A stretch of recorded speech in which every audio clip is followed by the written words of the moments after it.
May 17th, 1934, 4:32 in the morning. Dutch Schultz's voice was cold over the telephone. I want him dead by sunrise. I don't care how you do it. Shoot him in his bed. Blow up his house. I don't care. But Bumpy Johnson doesn't see another day. On the other end of the line, Vincent Mad Dog Call listened and smiled. Mad Dog Call was 23 years old and had already killed more people than most soldiers see die in war. Born in the Bronx to Irish immigrant parents, he'd started as an enforcer for Dutch Schultz before breaking away to form his own gang. The split had been violent. Mad Dog had tried to kill Dutch 3 times, failed each time. Now they had an arrangement. Mad Dog stayed independent. Dutch hired him for special jobs that needed someone completely unhinged. Mad Dog had earned his nickname in July of 1931. He'd been trying to kill a rival gangster named Joe Rao outside a social club in East Harlem. Opened fire with a Tommy gun in broad daylight on a street full of people. Missed Rao completely. Hit 5 children who were playing near a candy store. Killed a 5-year-old boy named Michael Vengali. The newspapers called it the worst mob violence they'd ever seen. Called Mad Dog a rabid animal that needed to be put down. But nobody could catch him. He was too smart, too careful, too connected to informants who warned him every time the police got close. He'd killed at least 17 people that authorities knew about, probably twice that many they didn't. He killed without hesitation, without remorse, without fear. Even other criminals were afraid of him. Mad Dog didn't follow the usual rules. He'd kill cops, he'd kill witnesses, he'd kill anyone who looked at him wrong. He was chaos in human form, which made him perfect for jobs that required sending a message through maximum violence. "How many men can I take?" Mad Dog asked, his voice eager. He enjoyed this work. "As many as you need. 10, 12, 20. I don't care about the cost, I care about the result." "I'll take 8. Good men who know how to kick indoors and shoot straight. We'll hit his apartment before dawn while he's asleep, catch him in bed, no time to react. It'll be over in 60 seconds. He won't even know what's happening." "Make it messy," Dutch said. "I want every Negro in Harlem to know what happens when you disrespect Dutch Schultz." Mad Dog hung up the phone and started making calls. By 5:15 that morning, 8 men would be dead, but not the man Dutch Schultz wanted dead. And the one man who survived would deliver a message that would haunt Dutch for the rest of his short life. This is the story of the morning Bumpy Johnson turned his own home into a killing ground. To understand that morning, you need to understand the war that had been building for 18 months. Dutch Schultz was born Arthur Flagenheimer in the Bronx, the son of German Jewish immigrants. He'd grown up poor, turned to crime early, made millions bootlegging during Prohibition. By 1934, he controlled most of the illegal operations in the Bronx and was pushing into Manhattan. He was violent, unpredictable, and cheap. He'd kill his own men over a few dollars. He'd shoot a man in a restaurant full of witnesses and walk out like nothing happened. Even Lucky Luciano, who ran the 5 families, thought Dutch was crazy. But crazy doesn't mean stupid. Dutch understood something about the Depression-era economy. When people are desperate, they gamble. And the numbers racket, the illegal lottery that ran through Harlem, was pulling in millions of dollars every year. Dutch wanted that money, all of it. The problem was Harlem already had a king. Bumpy Johnson wasn't the biggest gangster or the richest or the most violent, but he was the smartest, and he understood something Dutch never could. In Harlem, respect mattered more than fear. When Dutch sent collectors to shake down numbers runners in early 1933, Bumpy sent them back to the Bronx with broken legs and a message: "Stay out of Harlem." Dutch sent more collectors. Bumpy sent them back in ambulances. Dutch tried bribing Harlem police to arrest Bumpy's operators. Bumpy had better connections with City Hall. The police left his operations alone. Dutch tried setting up his own numbers banks in Harlem. Bumpy's people burned them down. For 18 months, this silent war continued. Dutch pushing in, Bumpy pushing back. No major violence, no public confrontations, just 2 men playing chess with lives and territory. Then, Bumpy made a mistake. Or maybe it wasn't a mistake. Maybe it was calculated provocation. Either way, it changed everything. On May 15, 1934, 2 days before the hit squad arrived, Bumpy Johnson walked into a policy bank in the Bronx, Dutch Schultz's territory. The policy bank was on Tremont Avenue, a second-floor operation above a butcher shop. 6 collectors inside counting the day's take from the numbers racket. Bumpy brought 4 men with him: Illinois Gordon, Willie Jackson, Raymond Lewis, and a young enforcer named Thomas Ice Pick Henderson. They walked up the stairs at 3 in the afternoon. Bold, daylight, no masks. The collectors inside barely had time to react. Illinois put a shotgun in the face of the closest man. Willie covered the door. Raymond and Icepick started loading cash into canvas bags. Tens, 20s, 50s, stacks and stacks of bills that represented thousands of poor people betting nickels and dimes on lucky numbers. $73,000. That's what they took. In 1934, money, that was enough to buy 15 houses, 30 cars, or fund a small army. But it wasn't just about the money. Bumpy could have robbed plenty of places in Harlem or Manhattan. He chose the Bronx. He chose Dutch's operation. And he made sure every collector in that room saw his face, knew exactly who was robbing them. "Tell Dutch that's for trying to push into Harlem," Bumpy said calmly before they left. "Tell him we can reach his operations anytime we want. Tell him the next time won't be just money." They walked out the same way they came in, down the stairs, past the butcher shop, into a waiting car, gone before anyone could call the police or call Dutch's enforcers. Clean, professional, humiliating. Word reached Dutch within the hour. He was at his usual table at the social club when one of the collectors came running in, breathless, terrified. "Boss, we got hit. Bumpy Johnson and his crew. They took everything. 73,000. Dutch's face went white, then red. He stood up slowly. "Did you say Bumpy Johnson? The Negro from Harlem?" "Yes, sir. He walked right in, took the money, told us to tell you that's for trying to push into Harlem, said next time it won't be just money." Dutch picked up a glass and threw it against the wall. It shattered. Nobody in the social club moved. They'd all seen Dutch's temper before, seen him kill men for smaller offenses than this. It was bold. It was brilliant.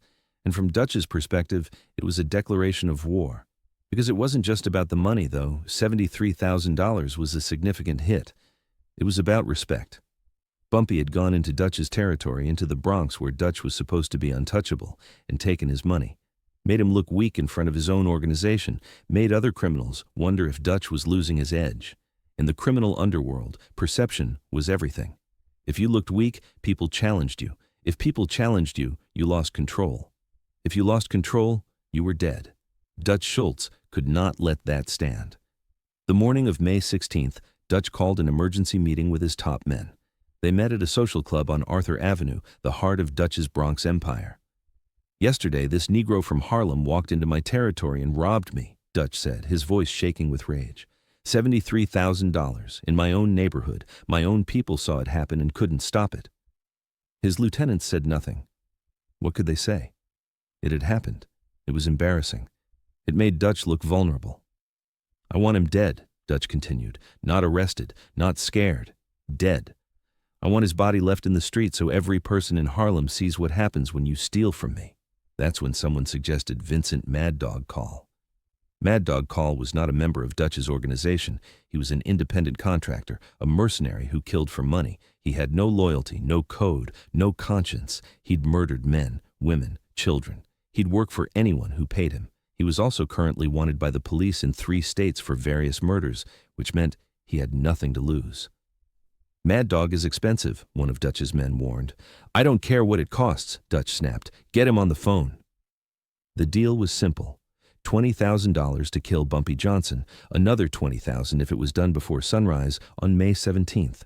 Mad Dog would assemble his own crew, plan his own hit, and Dutch would provide any intelligence or resources needed. Mad Dog agreed immediately. $40,000 for one night's work. He'd killed people for much less. What nobody in that room knew, what Dutch Schultz's entire organization didn't know, was that the waiter serving them coffee was on Bumpy Johnson's payroll. His name was Marcus Lombardi, half Italian, half black. Light-skinned enough to pass for white in Italian neighborhoods, connected enough to Harlem to know who Bumpy Johnson was. Marcus had been working at that social club for 6 months, serving food, cleaning tables, listening to conversations. He made $18 a week from Dutch's organization. He made $50 a week from Bumpy to report everything he heard. The moment Dutch's meeting ended, Marcus went to a payphone and called a number in Harlem. He spoke for 90 seconds, then hung up and went back to work. By 7 that evening, Bumpy Johnson knew everything. Mad Dog Call was coming with 8 men. They'd hit his apartment before dawn. They wanted it messy, wanted him dead in his own home. Most men would have run. Most men would have called for backup, assembled an army, prepared for war. Bumpy Johnson went home to his apartment on Edgecombe Avenue and started rearranging furniture. Bumpy's apartment was on the 4th floor of a building overlooking Colonial Park. It was a nice place, 3 bedrooms, high ceilings, big windows. He lived there with his wife Mamie and his mother-in-law. At 8 that night, Bumpy sat down with both women at the kitchen table. "There's going to be trouble tonight," Bumpy said calmly. "Dutch Schultz is sending men to kill me. They'll be here before sunrise." Mamie's hand went to her mouth. "We need to call the police. We need to leave." "We're not leaving. This is our home, and the police can't help with this. But I need you both to do exactly what I say." He laid out the plan. At midnight, both women would go to Mame's sister's apartment 3 blocks away. They'd stay there until he came to get them. They'd take small bags, make it look like they were just visiting for the night. Nobody watching the building would think anything was wrong. "What are you going to do?" his mother-in-law asked. "I'm going to teach Dutch Schultz that you can't kill a man in his own home, not in Harlem." At 11:45, Mamie and her mother left the apartment carrying small overnight bags. Bumpy watched from the window until they turned the corner onto St. Nicholas Avenue and disappeared into the early morning darkness. His wife had cried when she left, not from fear but from frustration. She hated leaving him to face danger alone, but she also understood that her presence would only distract him, make him vulnerable. Bumpy stood at that window for a long moment after they left, looking down at the street, at the neighborhood he'd protected for years. He thought about all the families sleeping in those buildings, the jazz musicians coming home from late-night gigs, the factory workers getting ready for early shifts, the children who'd wake up in a few hours and play in Colonial Park. They were depending on him. They didn't know it, might never know it, but they were. Because if Dutch Schultz could kill Bumpy Johnson in his own home and get away with it, then nobody in Harlem was safe. The message would be clear. Dutch could reach anyone, anywhere, anytime. Bumpy couldn't let that happen. He turned from the window as Illinois Gordon knocked on the door. The 4 men who'd agreed to stand with him filed into the apartment. They looked at Bumpy, waiting for orders, ready to die if necessary. "Thank you for coming," Bumpy said simply. "You didn't have to. This is my problem, not yours." Illinois shook his head. "This is Harlem's problem. You're just the one they're trying to kill first. If you fall, we all fall, so we don't let you fall." The others nodded. Willie Fish Jackson, who'd been with Bumpy since the early days of fighting Dutch's first incursions. Raymond Quick Lewis, barely 26 years old, but with hands steady as stone. Claude Sandman Baptiste, the Jamaican immigrant who spoke with a thick accent but fought like a demon. These weren't just soldiers. They were brothers, family. The kind of men who show up when you need them most, ask no questions, expect no reward beyond the knowledge that they stood beside you when it mattered. Bumpy gathered them around the kitchen table and spread out a hand-drawn map of the apartment. "They'll come before dawn, probably around 4:30 in the morning. That's when people sleep deepest, when security is lowest. Mad Dog Call is leading them, and I know how he works. He likes overwhelming force and speed. Kick in the door, shoot everything that moves, leave fast, in and out in 90 seconds. "How many men?" Claude asked. Dutch told him to take as many as he needed. Mad Dog will probably bring 8, maybe 9. He won't bring fewer because he respects my reputation. Won't bring more because more men means more people to pay, more people to keep quiet after. 9 against 5, Raymond said quietly. "Not great odds." "The odds are better than you think," Bumpy said, "because they're coming into our home. We know every inch of this place. They don't. We know where the furniture is, where the walls are, where the angles are. They'll come in blind, shooting at shapes and shadows. We'll be positioned, ready, waiting." The 5 men turned Bumpy's apartment into a fortress over the next 3 hours. First, they moved furniture strategically. The heavy oak couch got dragged in front of the door. It took 3 men to push it into place, and even then it barely fit. But once it was there, it created a barricade. Anyone breaking through that door would have to climb over it, which meant they'd be off balance, vulnerable, silhouetted against whatever light came from the hallway. The coffee table got flipped on its side and positioned in the living room to create cover for Illinois and Willie. They could crouch behind it, use it to steady their Thompsons, pop up to fire, and drop down to reload. The 2 armchairs got pushed into corners to create additional cover and to eliminate places where attackers might hide. Second, they prepared weapons with the care of surgeons preparing for surgery. 2 Thompson submachine guns, each loaded with 50-round drum magazines, 3 shotguns, 12-gauge, loaded with double-aught buckshot that would spread in a devastating pattern in close quarters, 5 pistols, various calibers, each loaded and tested. Illinois loaded every weapon personally, checking each magazine, each shell, working the actions to ensure they were smooth. He'd seen men die because their guns jammed at the wrong moment. That wouldn't happen here. Willie prepared extra ammunition, boxes of 4.5 ACP rounds for the Thompsons, boxes of shotgun shells, extra magazines for the pistols. If this turned into a sustained firefight, they needed to be able to reload without running out. Raymond sharpened a knife, just in case. If it came down to close-quarters combat, if the guns ran dry, he wanted steel in his hand. Third, they created kill zones by studying angles and sight lines. The apartment had one entrance, the front door that opened into the living room. The living room was long and narrow, maybe 20 feet by 12 feet. No real cover except what they'd created with the furniture. Windows on one wall, but they were 4 stories up. Nobody was coming through those windows. They'll funnel through that door, Bumpy explained, pointing. Can't come in more than 2, maybe 3 at a time because of the couch. That means the rest will be stuck in the doorway or the hallway, waiting their turn. That's when we hit them. He positioned them carefully. Illinois and Willie in the living room behind the overturned coffee table with the Thompsons. They'd have the primary field of fire, could sweep the entire entrance with sustained automatic fire. Raymond and Claude in the kitchen doorway with shotguns, angled so they could catch anyone who made it past the initial burst from the Thompsons. Bumpy in the bedroom doorway with a pistol and a clear line of sight to everything. When they come through that door, they'll be expecting to kill a sleeping man, Bumpy said. Instead, they'll walk into a crossfire from 3 directions. They won't have time to process what's happening before it's over. Fourth, they set early warning systems. Willie Jackson, who'd worked construction and knew about practical engineering, rigged the hallway outside the apartment with tripwires made from fishing line connected to pots and pans borrowed from the kitchen. He strung the lines at ankle height across the hallway about 10 feet from the apartment door. The idea was simple. When the hit squad came up the stairs and moved down the hallway toward the apartment, someone would catch the line with their foot. The pots and pans would clatter to the floor, loud enough to wake the dead. That would give Bumpy and his men maybe 10 or 15 seconds of warning before the door came crashing in. Enough time to get into position, to aim their weapons, to prepare.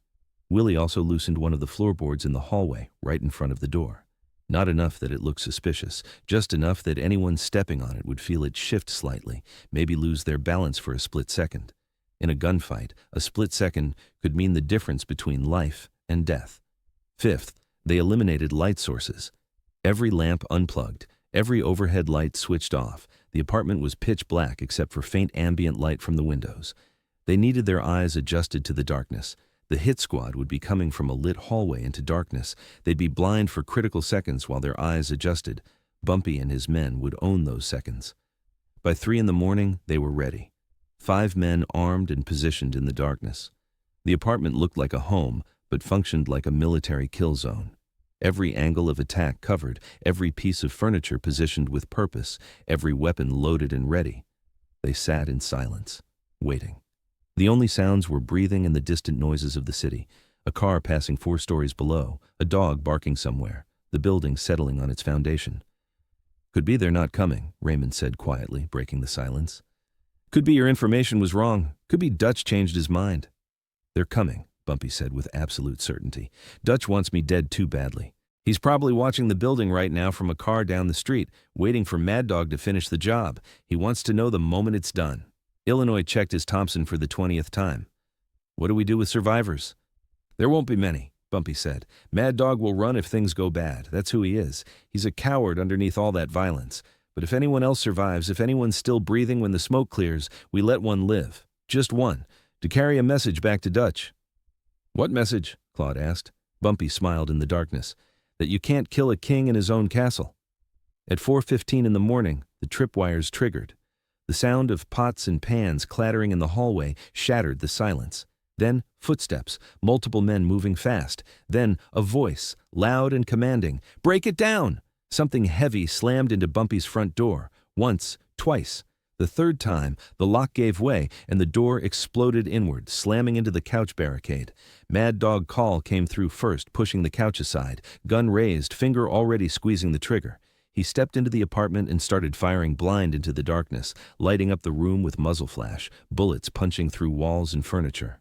Behind him, 8 more men poured through the door, all of them shooting, all of them assuming their target was somewhere in that darkness, trying to kill him before he killed them. It was chaos, exactly what Bumpy expected. Illinois Gordon and Willie Jackson opened fire with the Thompsons from behind their barricade. The sustained automatic fire was deafening in the enclosed space, drowning out everything else. The heavy .45 caliber rounds tore through the first 3 men who came through the door. Mad Dog Call dove behind the overturned couch, returning fire, screaming at his men. "Spread out! Find cover! Kill everyone in this apartment!" But there was nowhere to spread out. The living room was a kill box, narrow, confined, with 5 guns trained on the only entrance. Raymond and Claude stepped out from the kitchen doorway and fired their shotguns. The spread from the pellets caught 2 more men who were trying to advance deeper into the apartment. They went down hard, taking furniture with them. Bumpy stood in the bedroom doorway, calm as Sunday morning, aiming carefully. He didn't waste bullets. 1 shot, 1 target. He saw a man trying to work his way along the wall toward the kitchen, single shot to the chest. The man dropped. If you're watching this and you're impressed by how Bumpy turned his own home into a battlefield, do me a favor and hit that subscribe button right now. We're telling the real stories of Harlem's greatest defender, and you don't want to miss what comes next. Mad Dog realized they'd walked into a trap. This wasn't an assassination. This was an ambush. Bumpy had known they were coming and prepared accordingly. "Fall back!" Mad Dog screamed. "Get out!" But falling back meant going through the same door they'd come through, which meant exposing themselves to 5 guns that were already aimed at that exit. The men who tried to retreat got cut down in the doorway. Mad Dog Call, the most dangerous man in New York, found himself pinned behind a couch in a stranger's apartment, running out of ammunition, watching his entire crew get slaughtered. He could hear the Thompsons reloading. That meant he had maybe 10 seconds before they started firing again. He had to move now or die here. Mad Dog jumped up and ran for the door, firing his pistol behind him blindly, just trying to create enough chaos to escape. He made it through the doorway, into the hallway, and kept running. He didn't look back, didn't check on his men, didn't try to salvage the mission. He just ran. Illinois stood up and aimed the Thompson at Mad Dog's back as he fled down the hallway. Easy shot. He could end this right now. "Let him go," Bumpy said quietly. Illinois looked at Bumpy. "He's getting away." "I know. Let him go. But not the others." The shooting stopped. The apartment was thick with gun smoke and the smell of cordite. The silence after all that violence was almost worse than the noise. 8 men had come through Bumpy's door. 7 of them were on the floor, dead or dying. The 8th was Mad Dog Call, currently running down 4 flights of stairs like the devil himself was chasing him. Bumpy walked through his destroyed living room, stepping over bodies, checking faces. He stopped at one man who was still breathing, shot in the stomach, bleeding badly, but conscious. The man looked up at Bumpy with fear and pain in his eyes. He couldn't have been older than 25.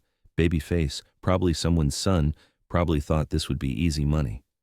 "What's your name?" Bumpy asked. The man coughed blood. Johnny Marino." "You know who I am, Johnny?" "Bumpy Johnson." "That's right. And you came into my home to kill me. You came into Harlem thinking you could walk in here and take my life. How's that working out for you?" Johnny didn't answer, just coughed more blood. Bumpy knelt down beside him. "I'm going to let you live, Johnny. I'm going to call an ambulance, get you to a hospital, make sure they patch you up, and when you're healthy enough to travel, you're going to go back to the Bronx. You're going to find Dutch Schultz, and you're going to tell him exactly what happened here." "Why?" Johnny whispered. "Why let me live?" "Because dead men can't deliver messages," Bumpy said. "And I need Dutch to understand something. He sent 9 men to kill me in my own home, 9 professional killers, and I sent 8 of them to hell. The 9th one ran away like a coward. And you, the only one I'm letting live, you're going to tell Dutch that if he ever sends anyone to Harlem again, I won't call an ambulance next time." Bumpy stood up and walked to the telephone. He called a doctor he knew, a man who asked no questions, and treated gunshot wounds without calling police. The doctor would stabilize Johnny, get him to a hospital under a fake name, make sure he survived. By 6 in the morning, the apartment was clear. Illinois and the others had removed the bodies, cleaned the blood, removed the evidence. You'd never know a war had been fought there just 2 hours earlier. Bumpy went to get his wife and mother-in-law. They came home to find their apartment slightly rearranged but otherwise normal. Bumpy never told them exactly what happened, just that the problem was solved.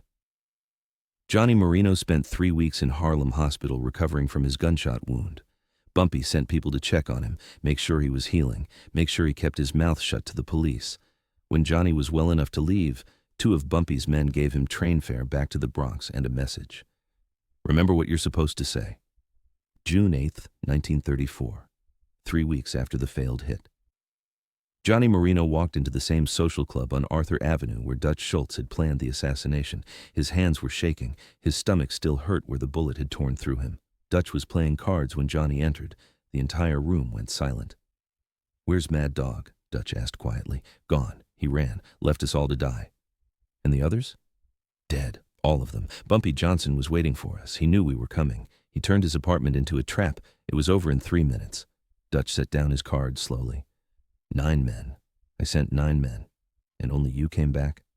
Bumpy let me come back. He could have killed me, could have let me bleed out on his floor. But he called a doctor, got me to a hospital, kept me alive just so I could tell you this." "Tell me what?" Johnny took a deep breath. "He said if you ever send anyone to Harlem again, he won't call an ambulance next time. He said Harlem is his home, and you can't kill a man in his own home." The room was silent for a long moment. Dutch's face was red, his jaw clenched. Everyone expected an explosion, expected Dutch to start screaming, start planning another hit, start a war that would burn Harlem to the ground. Instead, Dutch picked up his cards and went back to playing. "Get out," he said quietly. "Boss? Get out of my sight. Get out of New York. If I see your face again, I'll kill you myself for surviving when my men didn't." Johnny left. He was on a bus to Chicago by that evening. He never came back to New York. After Johnny left, Dutch's lieutenants waited for orders, waited for the command to gather troops, prepare for war, avenge the dead men. Dutch finished his card game first, won the hand, collected his money, lit a cigar. Only then did he speak. "We're done with Harlem. Boss, we can't let this stand.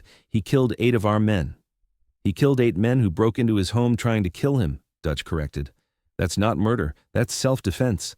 And he let one live just to make sure I knew he could have killed them all. That's not luck. That's strategy." He blew smoke toward the ceiling. "I've been thinking about this wrong. I've been trying to take Harlem like it's territory, but it's not territory, it's a community. And Bumpy Johnson is that community. You can't kill a community. You can't take it by force. The more pressure you apply, the harder they push back. So what do? We leave it alone. We focus on the Bronx, on Manhattan, on places where people don't have a Bumpy Johnson protecting them. Harlem can keep its numbers racket. It's not worth the cost." This was extraordinary. Dutch Schultz, the most violent mobster in New York, was backing down. Not because he was afraid of Bumpy Johnson, though maybe he should have been, but because he recognized that some wars can't be won with bullets. The story of the failed hit spread through New York's underworld like wildfire. 8 men dead, 1 survivor. Mad Dog Call disappeared and was never heard from again. Some said Bumpy had him killed later. Some said Mad Dog was too ashamed to show his face and left the city. Nobody knew for sure. But everyone knew this. Bumpy Johnson had defended his home against 9 professional killers and won without leaving his apartment. He'd turned his living room into a cemetery and his bedroom into a command center. In Harlem, the story took on legendary status. The morning Dutch sent a hit squad and Bumpy sent them back in coffins. Old-timers still talk about it, about how Bumpy didn't run, didn't hide, didn't abandon his home. He stood his ground and proved that no amount of money, no amount of men, no amount of violence could take Harlem from the people who loved it. Dutch Schultz never tried to move into Harlem again. He focused on his other operations, made his millions elsewhere, and left Bumpy Johnson alone. A year later, Dutch would be gunned down in a tavern in Newark by Charlie Workman on orders from the commission. He died broke, paranoid, muttering about buried treasure. But Bumpy Johnson lived another 34 years after that morning. He protected Harlem through the Depression, through World War II, through the Civil Rights Movement. He became more than a gangster. He became a symbol of resistance, of community, of refusing to let outsiders destroy what you've built. Years later, in 1968, a young reporter asked Bumpy about that morning, about how he felt knowing 9 men were coming to kill him in his own home. Bumpy smiled. "I felt angry, not scared, angry. Because Dutch Schultz thought he could come into Harlem, into my home, and take my life like I was nothing, like my community was nothing. That kind of disrespect makes you do one of 2 things, run or fight. And I don't run." "Were you worried about your wife, your mother-in-law?" "Every second. That's why I sent them away. This was my fight, not theirs. But I knew if I let Dutch succeed, if I let him kill me in my own home, then nobody in Harlem would ever feel safe again. Sometimes you have to stand and fight not because you want to, but because if you don't, everyone behind you falls. That's the lesson of May 17th, 1934. Power doesn't come from how many men you can send. It comes from how much ground you're willing to defend. Dutch had money, had soldiers, had reputation, but Bumpy had something more valuable. He had home, and a man defending his home is worth 10 men attacking it. The young reporter asked one more question. What happened to Johnny Marino, the man you let live? Bumpy's smile faded. I heard he went to Chicago, lived a quiet life, died in '59 of a heart attack. He never told anyone except Dutch what happened that morning. Kept his word. I respect that. Sometimes mercy pays dividends. If this story showed you something about loyalty, courage, and defending what matters most, hit that like button. And if you haven't subscribed yet, what are you waiting for? We drop these real Harlem stories every single day, and the next one is even more incredible. The morning Dutch sent a hit squad to Bumpy's doorstep, he thought he was sending overwhelming force. He thought 9 armed men could take down one man in his sleep. He didn't understand that Bumpy Johnson never slept when war was coming. He prepared, he planned, he turned every disadvantage into an advantage. 8 men died learning what Dutch learned from a survivor's report. You can't take Harlem by force. You can't kill a man in his own home, not when that man has spent years earning his community's respect. Not when that man understands that defending your territory isn't about pride, it's about principle. Dutch Schultz made the same mistake a lot of powerful men make. He thought power meant control. But real power means knowing when to fight and when to walk away. Bumpy knew when to fight. He fought that morning because he had to, because letting Dutch win would have meant Harlem was up for grabs. Dutch learned when to walk away. He walked away because he realized the cost of taking Harlem was higher than the profit. 8 dead soldiers, $40,000 wasted, and a reputation damaged, all for one neighborhood he couldn't control. In the end, Bumpy kept his home, kept his territory, kept his respect, and he did it by being willing to die, defending what mattered most. That's the story of the morning Dutch Schultz sent a hit squad to Bumpy's doorstep. 9 men came, 8 died, 1 escaped, 1 survived to deliver a message, and Harlem remained free. If this story moved you, if it taught you something about standing your ground and defending what you love, then show some love back. Hit that subscribe button, drop a like, share this with someone who needs to hear about real courage. Comment below and tell me, would you have let Johnny Marino live, or would you have made it 9 for 9? Remember, Harlem wasn't defended by the biggest army or the most money. It was defended by the smartest man willing to do whatever it took to protect his home, and that man's name was Bumpy Johnson.